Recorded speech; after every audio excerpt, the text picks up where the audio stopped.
Akhirnya TikTok Shop resmi dilarang berjualan di Indonesia. Dan ini yang melarang pemerintah langsung. Apakah Anda setuju atau tidak? Yuk simak sama-sama pernyataan dari Presiden kita semua, Bapak Joko Widodo. Simak dulu ya. UMKM kita harus dipayungi dari terjangan dunia digital ini. Mestinya perkembangan teknologi itu bisa menciptakan potensi ekonomi baru, bukan membunuh ekonomi yang sudah ada. Payung besar regulasi tentang transformasi digital memang harus dibuat dengan lebih holistik. Ini yang sedang dikerjakan oleh pemerintah. Tadi baru saja kita rapat terbatas memutuskan mengenai sosial media yang digunakan untuk e-commerce karena dampaknya memang sangat dahsyat sekali. Kita terlambat hanya beberapa bulan saja sudah efeknya kemana-mana. Nah, itulah pernyataan dari Bapak Presiden Joko Widodo ya, karena pemerintah bisa sampai mengeluarkan aturan bahkan melarang TikTok Shop karena pasti ada sebabnya ya, yaitu di TikTok itu sendiri viral ya, di mana Tanah Abang mulai sepi, Pasar Kapasan mulai sepi, videonya ada di samping ya. Jadi hampir di seluruh pasar di Indonesia ini terasa merasakan dampaknya.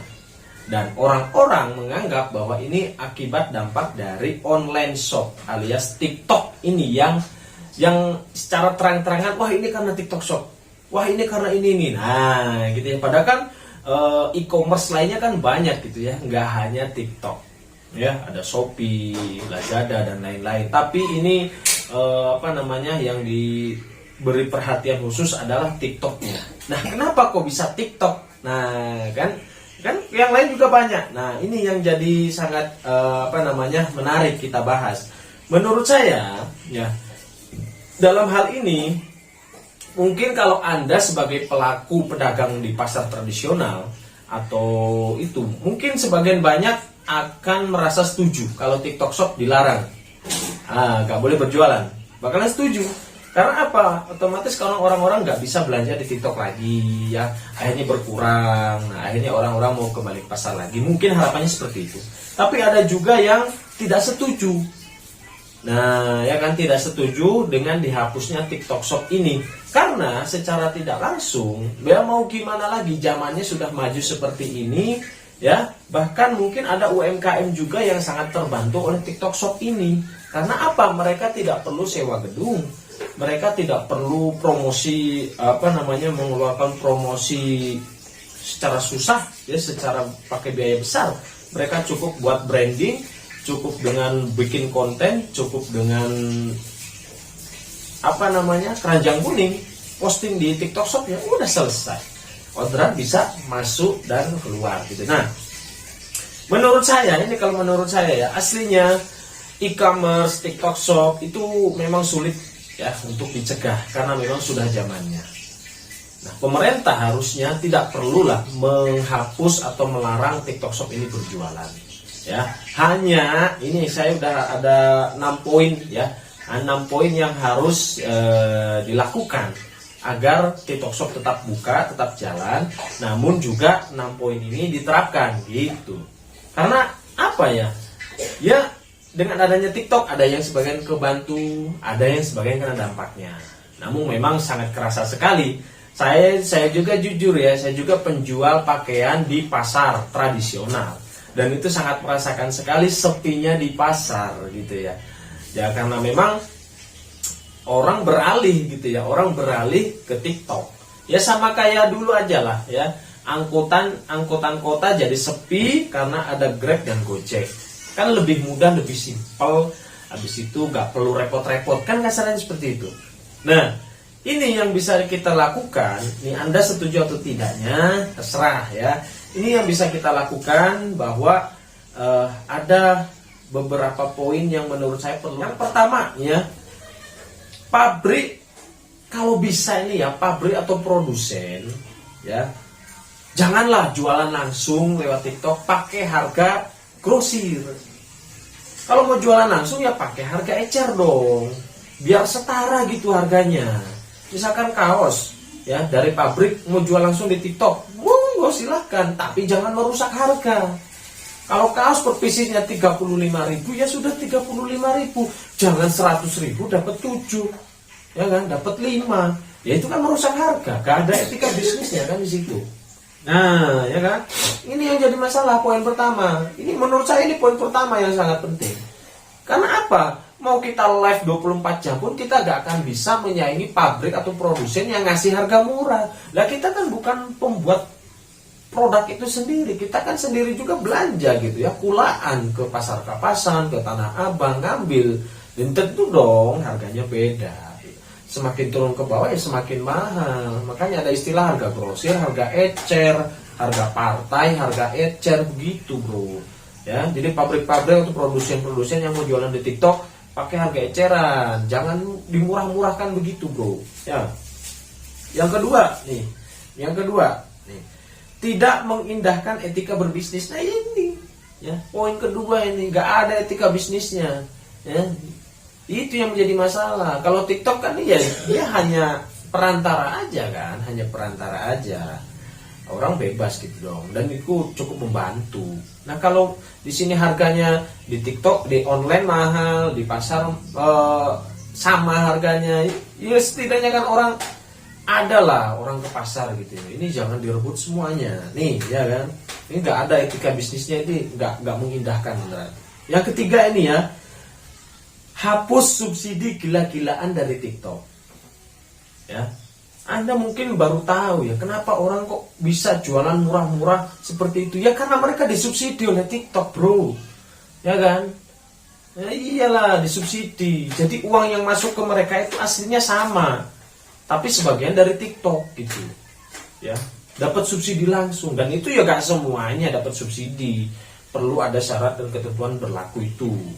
Nah, jadi hapus subsidi itu, ya, hapuslah. Sedangkan kita nih, misalkan saya mau live juga, artis bukan, follower sedikit, gak dapat subsidi dari TikTok, ya gimana mau bersaing bro?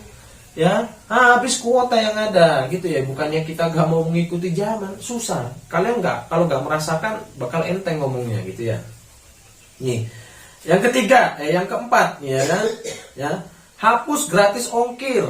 Atau enggak dikurangi lah, ya kan, gratis ongkir. Mau apapun transaksinya, ongkir tetap ada. Mau itu 5.000, mau itu 6.000, berapapun harus tetap ada. Karena kalau dengan gratis ongkir ya enak dong kita yang beli, ya kan. Tapi kalau ada ongkir, orang akan menghitung-hitung, memikirkan. Setidaknya itu memikirkan.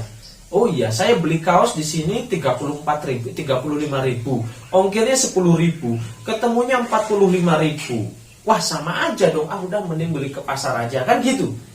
Ada pertimbangan gitu loh bro. Ini udah murah, gratis ongkir lagi bah. Ya, gak hancur gimana pasar-pasar di seluruh Indonesia gitu ya kan. Nah nih ya, itu nomor 4. Yang kelima pemerintah kalau mau narik pajak, ini loh pajakin yang besar. Nih, penjual-penjual di e-commerce yang lakunya udah banyak, ini pajaknya yang harus besar bro.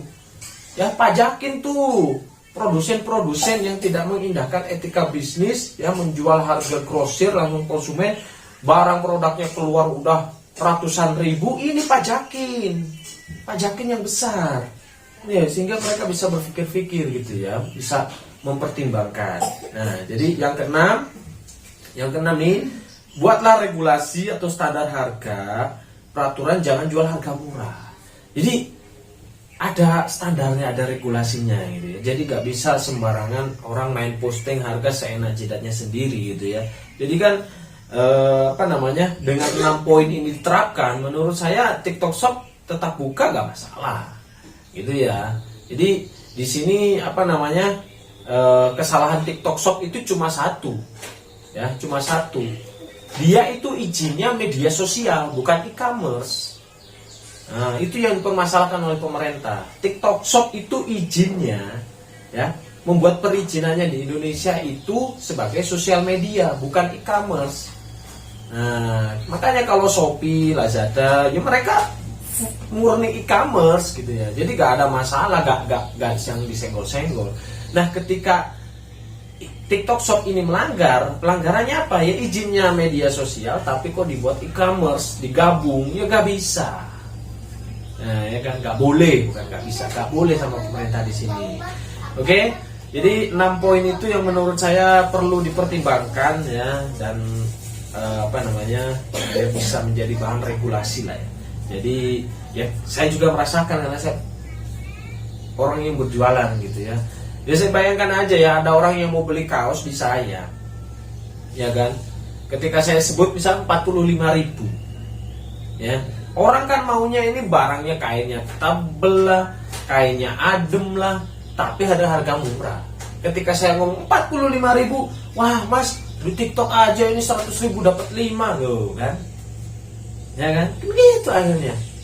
Jadi sangat bahaya sekali ketika konsumen sudah tahu patokan harga ketika barang yang akan mau dia beli gitu ya. Jadi ya kita lihat aja lah, ini TikTok Shop ini bakalan ngurus izin e-commerce atau benar-benar ditutup atau bagaimana.